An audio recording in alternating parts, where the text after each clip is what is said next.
Ladies and gentlemen, welcome to the Happy Hour podcast pre-show right here on Patreon. Of course, this is our pre-gaming episode. Of course, I'm Ray. I'm here this week once again with Socrates because Mike is God knows where, and actually Matt has the COVID. So once again this week, thoughts and prayers.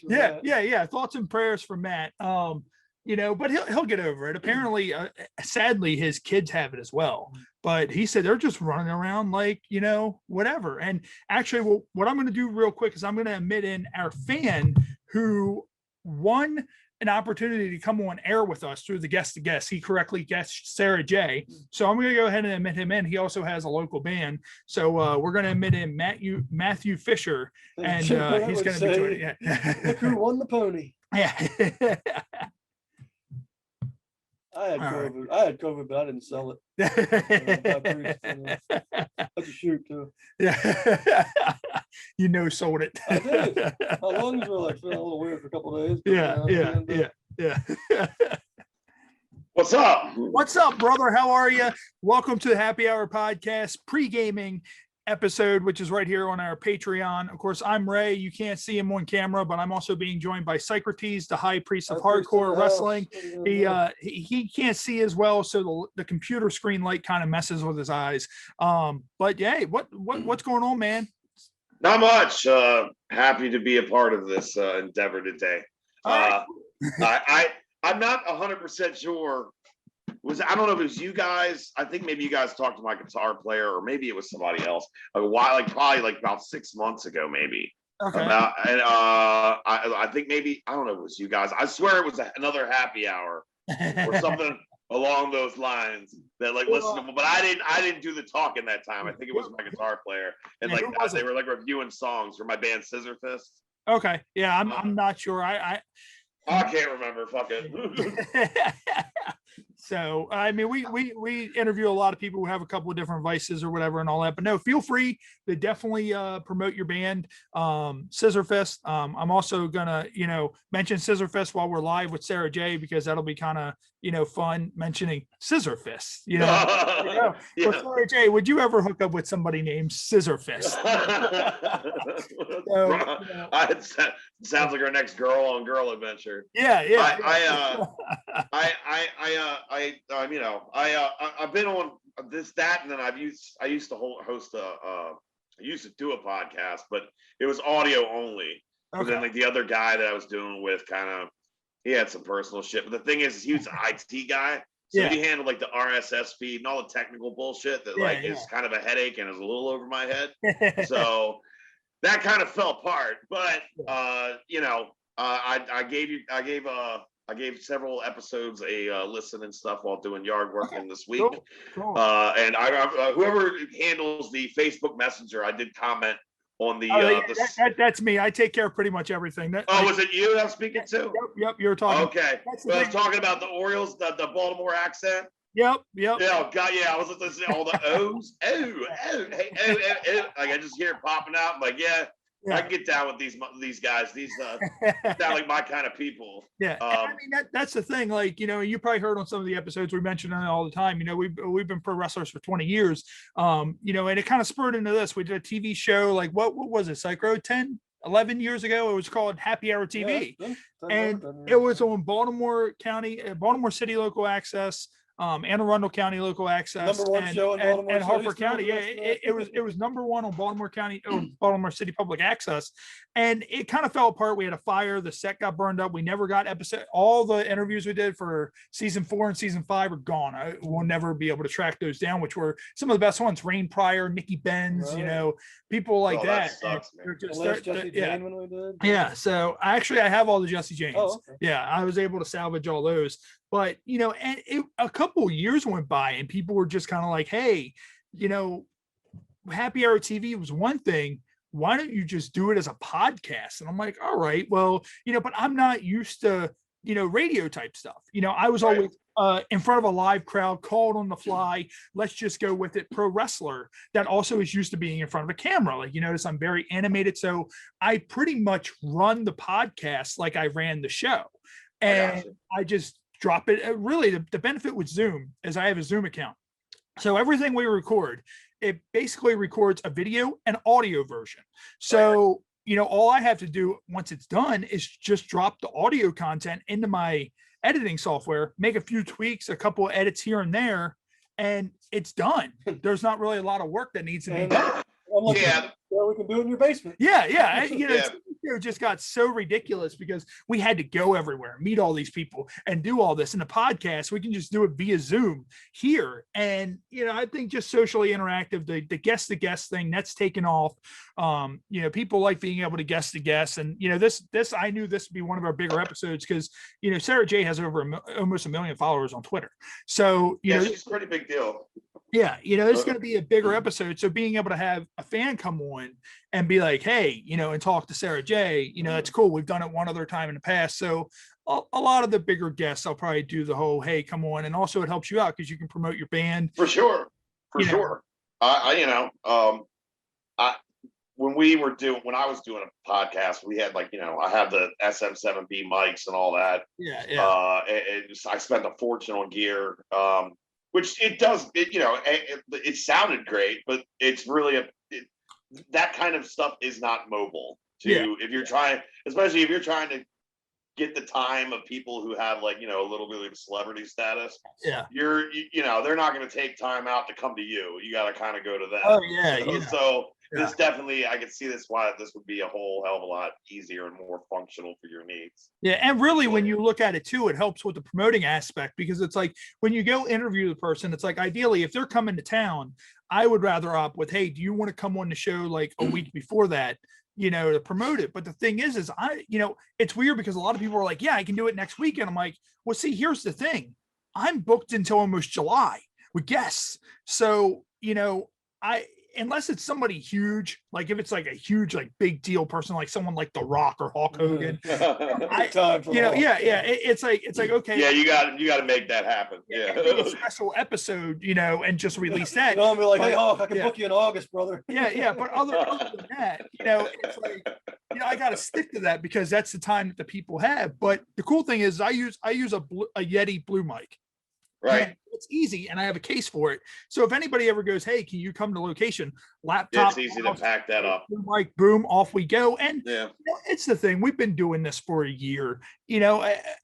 Our highest spike was last month, and the numbers are nothing to write home about, but it's starting to pick up steam. We're getting a lot of good guests. We had Doug Bradley, Yeah, I'm impressed, man, by the guests I saw on there. I listened to my fans in Paraguay. Yeah. The high priest went to a 10th grade school project. Yeah. Shouldn't it be a Yeti white mic? Because Yetis are white. Another thing about a Scissorfist, that'd be a good name for a finishing move. Yes, that would be a good name. And another thing about, I know I'm all ADD here, but when we were interviewing people, like a head scissors into some sort of punch maneuver. I don't know. Scissorfist. Yeah. When we were interviewing people live with the show, sometimes it'd be good. Sometimes you'd get Brie Olson. Yeah. Oh, that story. Jesus Christ. Yeah, we went to interview Brie Olson, and this was not long after the Charlie Sheen thing, and she was so fucked up. She was just fucked up on something, and she's sitting there. She fell Tiger blood, brother.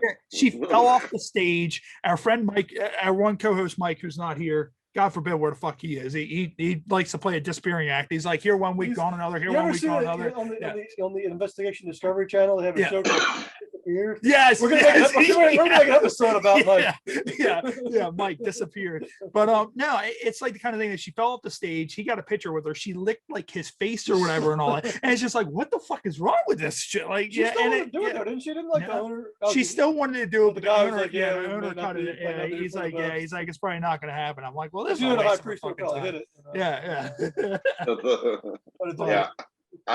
I'd say I hear you guys are like into the wrestling scene or whatever. I kind of in the last couple of years I kind of haven't, but I used to go to MCW shows. Oh yeah, and I've been to a couple EWA shows and all that. I wrestled EWA almost my entire career. Actually, speaking of which, we're both EWA. Speaking of which, that's my EWA Hall of Legends award. So I've probably seen you wrestle then. I used to go up there because I went to high school with JD Bam Bam JD Bam Bam Browning.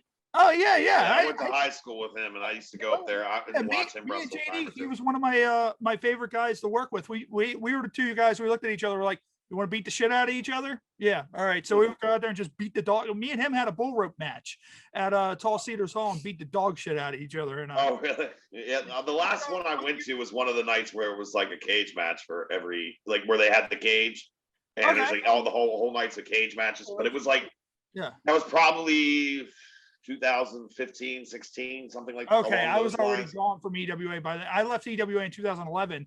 But the funny thing is the first Rage in the Cage they did was me and JD. Oh, And really? both of us almost lost our wrestler's license because what happened is we went in and it was a steel cage weapons match, and the commission wasn't really too thrilled with us using weapons. And we had a kendo stick steel chair that, you know, they frown upon us doing chair shots. So JD was like, let's do the Mick Foley Rock Royal Rumble 98, the Royal Rumble 98, 99 thing. Boy, you just blow each other's fucking skulls apart. Yeah. I'm like, all right. So I'm blasting him with this chair. And the last one, I handcuffed him to the cage. And I hit him so hard with the chair, the cuff wasn't all the way done. His hand came out and he was just kind of hanging from the cage like that. You did the Raven Tommy Dreamer spot. Yeah. And so we went in the back and the commissioner was so mad. Was it Lou? It was Lou. He's like, you could have killed that man. I should take your license right now. And like, while he's screaming at me, JD's like doing like this little, like, you know, or whatever. And he turned around and he's like, and you. And like, JD's like, oh shit. Like I don't know how to have you ever heard the story about the Lou and the Harley race? No. They did a show at the arena in like '92. WCW. Okay. It was Vader against Foley, and of course Harley was managing Vader at the time. Yeah. And apparently back then, I don't know if they still do, but the commission had a rule: if you got injured in the ring, they would pay for your. Yeah, that's the way it always was. But if you got hurt outside the ring, they weren't responsible. Yeah. So if they did a spot, I don't remember exactly what it was. They did a spot. Foley got hurt on the floor. Okay. So they go to the back, and you know, whoever, I'm pretty sure it was Lou. He says to Foley, he says, you know, you got hurt outside the ring, so I'm sorry, we can't cover what happened. Yeah. And Harley, you know, Harley was a very respected guy. Yeah. He goes to Lou and he goes, didn't you see it? It happened in the ring. And Lou's like, Harley, I was right there. I was looking at it. He was on the floor. And Harley looks at him again, stone in the face, and goes, I said it happened in the ring. And apparently Lou's response was, you're right, Harley. It happened in the ring, and they took care of everything. Because you don't want to piss Harley Race off. Well, that's the thing though. Like Lou also was a boxer. He was an amateur boxer. Right. That's how he got into the commission. Like, you know what's great about Lou? Yeah. When I started working in '99, he was already like in his 80s, and he did it for like another 15 years. You remember, and you might have been here that night, the whole Zombie Lou night. That's the thing. We used to always, we would party and have play beer pong, all that. And our one friend, former co-host from when we had the TV show, Alex Lunar, we would always have parties at his house.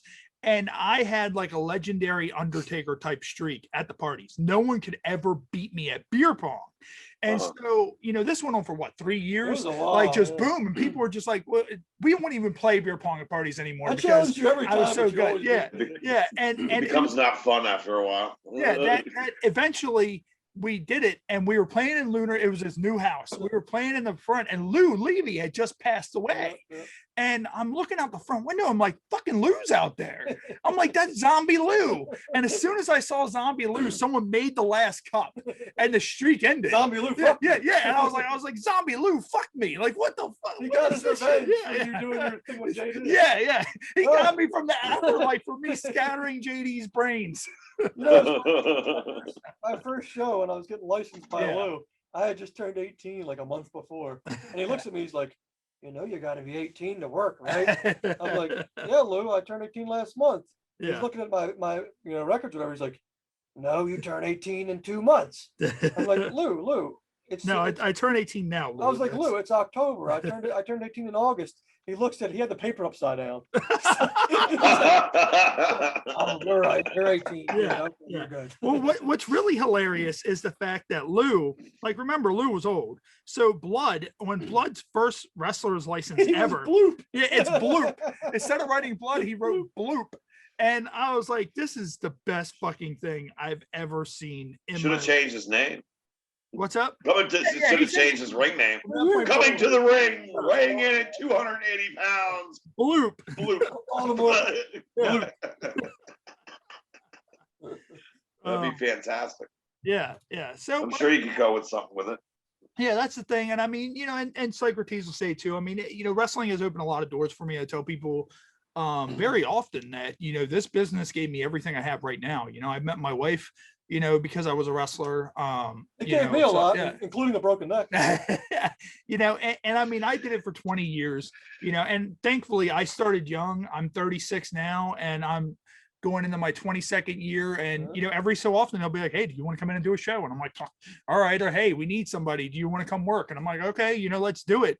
And I mean, to me, like, doing this is cool. Being able to see the podcast has been seen all over the world. It's cool. But, being able to go out there in front of a live Nothing crowd, compares to regardless, being in front of the people, regardless if it's 5 people or Yeah, 50,000 exactly. people, it's just unlike anything. It's- Being able to have people eat out of your hands, because you're going out there, you're a puppet master. And you're just kind of like, okay, you're going to do this when I tell you to do it. So if I'm telling you to boo me tonight, your ass is going to boo me. And if I have to, I'll go throw your beer or whatever. And yeah, if I can't piss you off enough by running my mouth. Yeah. It sucks just with this last year of shit. I mean, for anybody that does any sort of performance, anything. Oh, yeah. It's been shitty. But well, speaking of our friend Blood, he moved to South Carolina, so he's not going to be able to wrestle much anymore. And me and him made a pact a long time ago that if we were ever at the point that neither one of us ever wrestled full time anymore, that we'd be each other's last match. So of course it had to be an untelevised situation, but of course there was no commission, and we did it at the wrestling school. So we used a barbed wire bat, all that. We were bleeding all over each other. And it was cool that, Blood's last match, it was you, him, and me all together. Yeah. All 3 War Pigs or whatever. And that day beforehand, we had filmed the final War Pigs podcast episode. And then later on, a couple hours later, me and Blood are just beating the dog shit out of each other. Of course, nobody told me it was going to be an hour-long gauntlet match. Like, oh, sure, I'll ref it. And they told me about it. I was like, I don't really want to work 2 guys before this, but okay, whatever. Like, and I mean, that's the thing, like, you got to look at it. When I did the Hall of Fame show, I was 228. So, and when I worked Blood, I was 270. So over COVID, I gained a lot of weight. So I was just kind of like, oh my God, I need to work 2 guys before this. If it was 2,000, Your match with TJ wasn't much of a match. Yeah. He came in to kick you in the nuts and left. Yeah. But blowed up Scott High. It was Rico. Rico. Right. Yeah, Rico. I came out and it was me and Rico, and we did our thing there. And then it was TJ. TJ came out, did the low blow, which I still, to this day, like TJ, I think is probably, as I said before, I see myself in TJ. I told TJ that I feel like TJ, when I left, TJ picked up the ball that Chase Rawlings had and he ran with it. He's got a lot of natural in ring ability. Like I've said before the show, one of my favorite matches, I worked TJ when he was like 19. Ladder match. Oh yeah. It was me and Marcus Streets and Izzy. Yeah. And honestly, that's probably like one of my top 5 favorite matches I've ever had. Yeah, and that's the thing. And everybody says everybody has a spot. And then when you leave, another guy takes that spot. And I feel that TJ became the Chase Rawlings of his generation. And that's why I was always plugging that when this is over, me and TJ have kind of this match has to happen. Yeah, this match has to happen. Like, and there's that build. It's like, okay, well, you have the Chase Rawlings generation. You have the TJ Sykes generation, and then you bring those 2 together and just do a match. And it's like, and TJ is also the kind of guy that I know going out there, he can kind of carry a lot of the weight. So, granted, I'm not as good as what I was in 2010, 2009 when I was at my peak, but I can still go out there and work. But TJ's the type of guy that can work a broomstick and make it look good. So, that's the whole thing, with that. And I would love to have that happen, but as I said, everybody, if anybody's watching this, is our Patreon exclusive. Of course, our Patreon, only $3 a month. Make sure you go to www.thehhpod.com. You can find our Patreon there, all the locations of where you can find the show. $3, you cheap bastards. And also all of our merchandise is there. All of our t-shirts, our Happy Hour Pod t-shirts are over there. And speaking of which, we are going to have an exclusive Patreon t-shirt, which is going to be the Bob Star t-shirt. Playboy Bobby Star gave us permission I'm going to be rocking that. Release the Bob Star t-shirt, but here's the catch: you have to be a Patreon subscriber to get the link. So yes, I'm kind of saying you're going to have to pay $3 a month in order to get pay me for more for a shirt. Yeah, good man. That's good business. Yeah. Well, I'll send you the link. That's fine. But it's the thing of that's how you market. That's how it's a great thinking mind, because even if someone doesn't watch the show and they know who Bob Starr is. When was the last time a Bob Starr shirt, if ever, was available for purchase? Right. So, and I asked Bob, I was like, hey, because I got one made up through customink.com just to wear, during some of the episodes. I was like, hey, Bob, do you mind if I, make this up? He's like, man, you're helping me stay relevant. He's like, I don't give a shit. He's like, I made my money. He's like, make yours. I'm like, okay, cool. He's like, just send me one. I'm like, all right, that's that works for me. So hard yeah, if I get the Bob shirt and just one person recognizes me in public and he's like, oh, dude, you're a Bob Starr fan too? Yeah. One of the greatest moments of my life. I don't know if I ever told this. I was randomly at the KFC near my house, and I was wearing one of my Socrates shirts. Yeah. And some little black kid knew me. Yeah. He's like, dude, you're fucking. Well, they probably thought it was the philosopher Socrates. They were probably, oh man, look at Socrates, the philosopher from 16 AD. No, he knew. He knew me as the ref from EWA. I'm thinking he's just like, oh, you're in deathmatch legend Socrates. Oh, you're the ref from EWA. There was a time I was going through, and this is no bullshit. I was going through a drive-through at McDonald's. I'm going through the drive-through at McDonald's, and the guy goes to hand me my food, and he takes a double glance. He's like, "You're Chase Rawlings." So I was like, I am, thank you. And then I drove away. I'm like, I'm not gonna stand here and talk to you. I want to eat my quarter pounder, you fuck. Like, there was one time. Extra onions, double cheese, you motherfucker. Some Jim Cornette drops, bro. Speaking of Jim Cornette, since we're on a wrestling thing, this is my most prized autographed anything that I own. And I got this at like the Jimmy's Famous with him and JR. Oh, nice. It just says to Matt, fuck you, motherfucker. Nice. Jim Cornette. Speaking of Jim Cornette, our one co-host, Mike, he's a huge Jim Cornette mark. So we all put money in, and his other buddy, Mike, did a cameo with Jim Cornette. And Jim Cornette fucking roasted him over the fire. Like, it was so hilarious. I actually put it on the Patreon just as a bonus thing. Oh, really? Shit. That's worth enough signing up for $3 a month in itself. Yeah, he sat there and it was fucking hilarious. And I told Mike, I was like, do you mind if I put this on the Patreon? He's like, well, you help pay for it. I'm like, oh, all right, fair enough. Boom, on the Patreon it goes. Yeah, I love me some Cornette. I still listen to his podcast now and then. But he only did 50 cameos too. So yeah, that's crazy. Like, well, he did 25. Yeah. And then it cut off. So we couldn't get in for Mike's actual birthday. We were going to have, send it to Mike on his birthday. So he did another 25 and we got him for that. I think they put us in first as that because we didn't meet the deadline. And then a week later was when Walter sent it over to Mike. So, that happened there, but it's cool to have a vice like that. And we were joking around that we should start our own cameo, and it's the kind of thing, it's just like $5 guys from Happy Hour Podcast. And you're sitting there, you're looking like, oh, Sting, Will Smith, the Happy Hour Podcast. What the fuck is this? Like, someone just goes, all right, whatever, $5. And Socrates it should be the kind of thing that you get a cameo where Socrates will have heat with you. And that's the thing. Which wouldn't be unrealistic. Yeah. Well, there's so many indie jabronis that have cameos. Yeah. If they can do it, why not us? Yeah. And they'll cut a promo on anybody. Like, hey, cut a promo on my 86-year-old grandmother. Listen here, you old cunt. And of course, it was announced just recently. It was announced, and it's official, that Al Snow is coming to the podcast and finally confront the high priest. Yeah, and boy, oh boy, does Socrates have heat with Al Snow. And 2008 has been built up for a long time. It took me a year to get a hold of Al Snow so we could have this confrontation. This is 22 years in the making. First he steals my finisher. Then he fucking kayfabes me. We got a lot to talk about when Al comes to the podcast. And Socrates, I'm telling you, because you can't see him because he's off, but Socrates, like, he has a bad eye problem, so he wears 2 sets of sunglasses. And I told him, I said, what you need to do is you need to sit down, and when we're talking to Al Snow, you need to take off the first pair of sunglasses. Get like real serious. Listen to me, Al Snow. I'm gonna take my pants off. Al Snow, I got something here for you, brother. That's the thing, is it's hilarious because the heat is only big with you. Oh, yeah. Al Snow has no idea you exist. He has no idea, and I filled him in on it. Like, he knows, so he's going to be a complete sport with it. But it's going to be hilarious because building up towards it, I'm going to put up all the promos that you did on the podcast of you saying, Al Snow, you no good son of a bitch, and I'm going to tag Al Snow. Then that way he kind of knows a little bit. Then that way when we go into it, it's just kind of like, all right, now it's finally happening.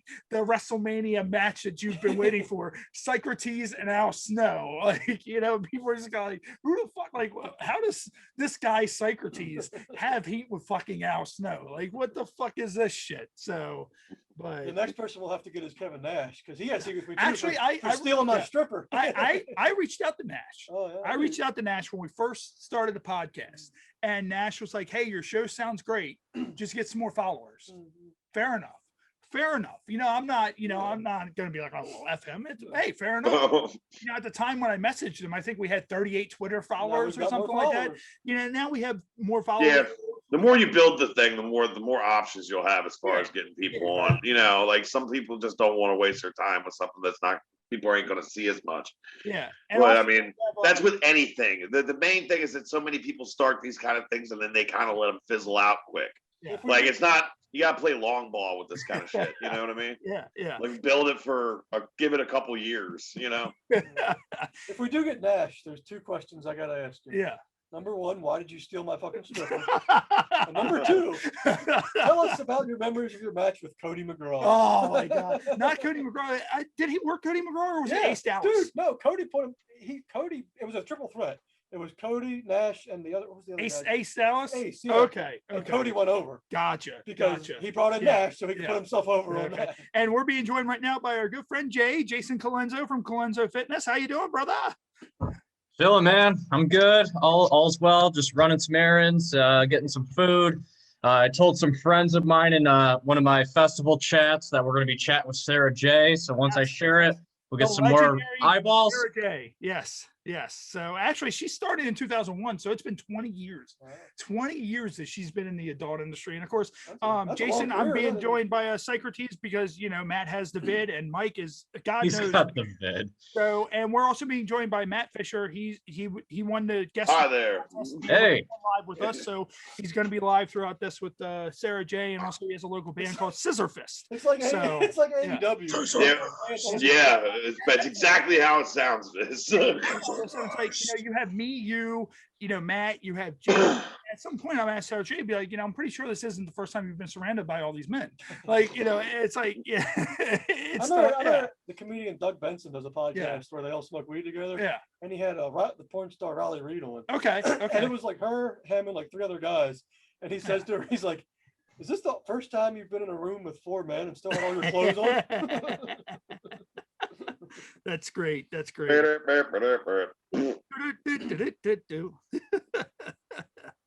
So, but no, I mean, we were sitting there, we're talking about Socrates finally knows. We announced that, that Al Snow is coming to the podcast. And Socrates can now address his heat that he has. Yes. No, meanwhile, it's true. I have no idea who the fuck Socrates is, and it's gonna be like the best thing ever in the world. Once he's gonna have an idea after the show's done. Ray, I gotta tell you, man, the Avatar. I lost my shit when you put Avatar. I was like, I wanted to answer because you told me about it before. I was like, son of a bitch. I was like, this is freaking amazing. I was like, the reach on that was awesome. And everybody, and what's funny, even Blood. You mean Blood Bloop? Bloop. I'm sorry, Bloop. If you look at his wrestler's license, that's Bloop. But no. So even Blood, he was like, dude, I'm confused on the Avatar thing. I don't get it. And I posted the image of the Avatar thing. I posted just that, the movie Avatar. Yeah. I posted just the movie poster from Avatar. And Al Snow once did a character called Avatar. Right. Yeah, and he would come out and put the mask on. And Blood was like, I don't get it. And I'm like, Blood, he was Avatar because the hints were Avatar. Then it was Shinobi, the video game Shinobi, because he did Shinobi also. Right. And then the next guess after that, if nobody got it, would have been just a snowman. And that's what it would have been. And it's like, okay, well, eventually somebody's going to get it because when I announced Tindra Frost, I did Frost and everybody gets Al Snow. And I'm like, no, it's not Al Snow, not yet at least. So, that's just the whole thing. But yeah, I mean, I'll be right back. Yeah. What's up? He said he'll be right back. Oh, okay. All right, so I'll be right back. Okay, that's fine. All right. But so hopefully Sarah will be joining us momentarily. I did shoot her out the email with the link in it. So hopefully she'll be coming in through soon. Just real quick, Matt, what we normally do is we go about 30. I'll say we'll take a break. We won't really be taking a break. I mean, unless somebody really needs to use the bathroom or something like that. Right. Facebook Live. That's just for the audio version for me to add in. Like the high priest of the bladder. Yeah. That's for me to add in commercials, Yeah. I got you. I follow. Right back into it. Second in, normally we do our games and all that. Yeah. I listened to like a couple breeze through a couple episodes this week at work, just trying to get familiar with kind of how you guys do things, etc. So like I wasn't coming in completely blind. And like I heard the games and stuff. It was amusing. Okay. It was amusing. I look forward to it, man. I mean, this is definitely cool. I'm stoked to be a part of it as a guy that likes to drink beer and run his fucking mouth. Well, I mean, I've never been in the wrestling business, but I am a fan. Kind of shocked that you're like, as soon as I get done with this, I'm gonna be watching Mania tonight. Oh yeah. I have some friends down there now, and they're all getting substantially rained upon, apparently. Oh really? Yeah, like really bad. Yes. Like they made them all go into the concourses. That's how bad it is. Right they have that big pirate ship. I'm guessing they got the ring covered. Oh yeah, they do. They always have something over the ring, so the talent will be okay. Yeah. But it's funny because I don't know if you've seen it, but they've constructed this giant pirate ship as the entranceway and has cannons sticking out. And someone posted a photo. You could see the storm cloud coming in, and I said, if it starts raining with that pirate ship out there and the flag blowing, I was like, it's gonna look like a real, actual fucking pirate thing. And that's cool. Why Vince doesn't like to do a lot of non-dome stadiums. Yeah, it makes total sense. Like, I mean, now you have to, especially in Florida. Yeah. I mean, it could be a really heavy duty storm, and then it'll roll out in the next hour. But my buddy was down there telling me, he's like, they made us all go to the concourses because it's like raining so hard. And then he sent me like a little weather update like per hour, and it's like 80, 90%, like, and this is like from 7, 8, 9 o'clock. So hopefully things go off without a hitch. I was excited to watch it just because last year was so fucking weird without like any crowd. We were talking about that on the way here. Like wrestling doesn't wrestling needs the crowd. Like without like the crowd to work to, it was just really awkward. And I mean, and that's just watching as a fan. I can't even imagine what those people in the actual ring going through that we're going through. Like, you like it was, so tonight will be dope that there's actually live attendance, because even with like I understand they're trying to make the best out of a bad situation with the whole was that the Thunderdome or whatever they were calling with all the screens. It's cool, but it's just not the same. It's just the virtual photos, it's so distracting. It looks like brightly colored wallpaper. It's weird. It was funny when they first did it, and you saw like people like in like there was a guy like in a panda suit, like right by ringside and shit like that. Like that was amusing, but apparently they cut down real hardcore. They did. But they did it right. They waited until Mania to bring fans back, which I always thought about it. I'm like, that makes perfect sense to do that. So, I mean, the Super Bowl just did it at like half capacity. There's no reason that Vince McMahon can't do it in the same state. Oh yeah. But you just follow the same guidelines. That's all. Yeah. I actually signed up for Peacock just basically for same here. Yeah. Same here, but it's a better deal if you get the cheap version than was for WWE Network, and you get more stuff. With the network, though, they had everything in it. Like everything was just but maybe Peacock will get to that. Yeah, hopefully. But issues that because Vince, because WWE's still in part of it. Vince is gonna be like, if I want to put something on my network, I'm gonna put it on there. I think there's gonna be a falling out at some point. I'm sure. Money talks, man. Didn't they give him like fucking a couple billion or some shit to get aboard on that or something like that? Well, that's why Vince is allowing Jericho to appear on Austin's podcast because it's a smart business move. Because they just went over to Peacock. It's smart for both. So with them going over to Peacock, they're just kind of like, hey, we're doing this gimmick with Peacock. Let Jericho come on, who gives a shit, and that's the whole thing. So it's just kind of like, okay, let's do this, blah, blah, blah, this, that, and another. Jericho can come on. No one really gives a shit. and we'll just AEW we'll benefits. we'll benefit. I mean, really, Vince doesn't even look at AEW as competition, which I knew he didn't. No. So, but what I'm going to do, hopefully Sarah will pop in soon. I'm going to get this ready for Facebook Live, because we're going to go live in about 3 minutes time, and then once she comes in, we'll just admit her in and roll with it from there. So a lot of times, if I communicate with someone via email, a lot of times it's kind of delayed with emails with them getting it, but I mean, Right. he's been sharing it on Twitter, so she Right. She has full intention of being there. So, but if not, we'll just roll with it and have fun like we are now. And I mean, it is what it is. Show goes on, because as I said, that's my wrestler mentality. Cards subject to change. Yeah. Cheers, motherfuckers. That's that. So here we go. Here's the Mania weekend. Yep. Yeah, this Ray, is some. you think there's gonna be more of Jericho at Mania? Do you think they break the fourth wall? Like, do you think that something happens? I really don't know, because the whole thing is I think, like, mind you, AEW is in Florida currently. So AEW is in Florida, as is WWE. So Jericho might have just been landing at the at the airport, and just took that picture and just led speculation. How many people led speculation about being the secret guy and ended up being Christian? So Especially now, like you could fake the marks out by having somebody do some teaser bullshit like that, just to get people to think another way, so you get a bigger pop when it's another, goes another direction or whatever. I don't know, man. I just hope it's a decent show. I